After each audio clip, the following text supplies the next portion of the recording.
नमस्कार. तुम्हा सर्वांचं होम कुक्समध्ये खूप खूप स्वागत आहे. आणि आज आपण होम कुक्समध्ये बनवत आहे नायलॉन चिवडा, जो की उपवासाला खाल्ला जातो. तर मंडळी, या व्हिडिओमध्ये नायलॉन कसे तळायचे, ते एकदम आतपर्यंत कसे खुसखुशीत झाले पाहिजेत, यासाठी आपण तळताना खूप साऱ्या टिप्स दिलेल्या आहेत. त्याचप्रमाणे आपला चिवड्याला छान अशी तिखट गोड अशी चव कशी येईल, त्याचबरोबर ते अजिबात तेलकट होणार नाही, याची सुद्धा या व्हिडिओमध्ये काळजी घेतलेली आहे. त्यामुळे हा व्हिडिओ शेवटपर्यंत नक्की पहा. आणि तुम्हाला जर का माझा व्हिडिओ आवडला तर मला कमेंट बॉक्समध्ये नक्की सांगा. चला तर मग आता वेळ न घालवता आपण चिवडा कसा बनवायचा हे पाहूया. त्यासाठी इथे मी पावशेर नायलॉन घेतलेले आहेत. तर मंडळी, हा नायलॉन साबुदाणा कोणत्याही दुकानामध्ये इझिली अवेलेबल असतो.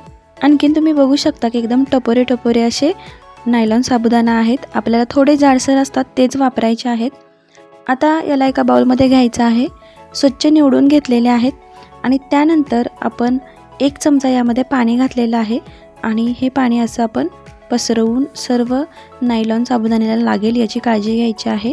व्यवस्थित सर्व पाणी लागल्यानंतर यावरती आपण ठेवणार आहे झाकण. आणि हे असंच आपण एक 10 ते 15 मिनटं ठेवून द्यायचं आहे. तर मंडळी, बघू शकता की मी 10 मिनटानंतर पुन्हा चेक करते. तर जे आपण पाणी लावलं होतं ते सर्व नायलॉनला लागलेलं आहे आणि हाताला जरा पण लागत नाही आणि नायलॉन एकदम सुट्टे झालेले आहेत. तर आता इथे आपण डायरेक्ट तळून घ्यायचं आहे. तर त्यासाठी इथे मी तेल गरम करायला ठेवलेलं होतं. तर तेल गरम झालं हे आधी चेक करायचं आणि नंतरच साबुदाणा तळायला घ्यायचा. कारण कधीकधी आपल्याला योग्य ते टेम्परेचर भेटत नाही आणि नायलॉन साबुदाणा आहे तो एकदम चिवट होतो आणि अजिबात फुलून वरती येत नाही. त्यामुळे 2 ते 3 वेळा असे 2-2, 3-3 साबुदाणे घालून आपण चेक करायचं की तेल व्यवस्थित तापलेलं आहे का. तर तेल तापल्यानंतर आपण पुढची प्रोसेस करायची आहे. तर मंडळी, इथे आपलं तेल पण तापलेलं आहे. म्हणजे साबुदाणा तेलामध्ये टाकला की पटकन वरती येतोय आणि हळूहळू तो फुलतो, याचा अर्थ की आपलं तेल व्यवस्थित तापलंय.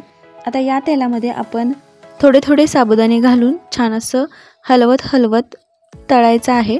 तर यावेळेला आपण काय करायचं आहे, तर गॅस हा मीडियम फ्लेमवरतीच ठेवायचा आहे आणि सतत हलवत आपण तळून घेतोय. कारण साबुदाण्याची सर्व बाजू व्यवस्थित फुलल्या गेल्या पाहिजेत. आणि यानंतर आपण अजिबात मोठा गॅस करायचा नाही किंवा कमीसुद्धा करायचा नाही. जसं सांगितलं आहे की मीडियम, तर फक्त मीडियमच ठेवायचं आहे. आणि साधारण 1-2 मिनटामध्येच आपले साबुदाणे व्यवस्थित तळून तयार होतात.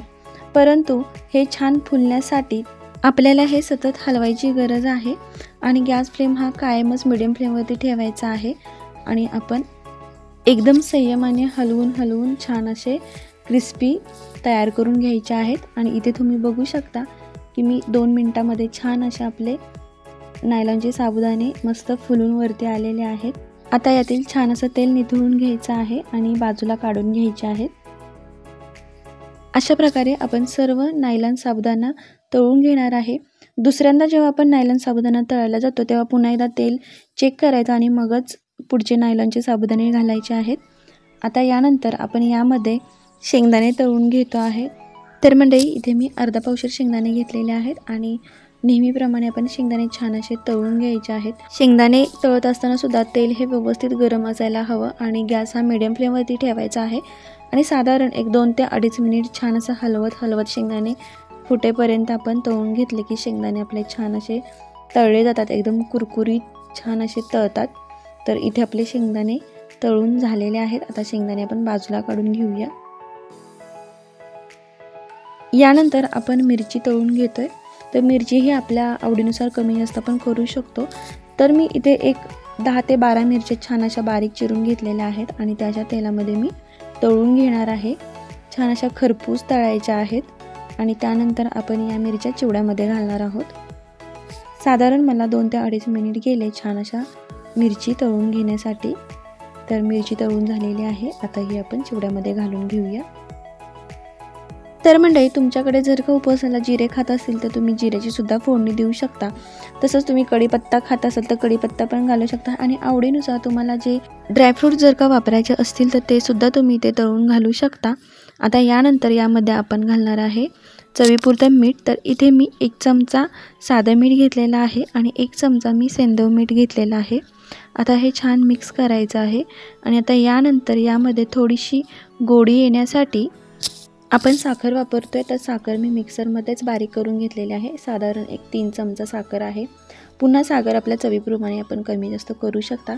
आणि साखर घातल्यानंतर पुन्हा एकदा हा चिवडा छान असा एकजीव करून घ्यायचा आहे. पूर्ण मीठ साखर छान असं लागलं पाहिजे.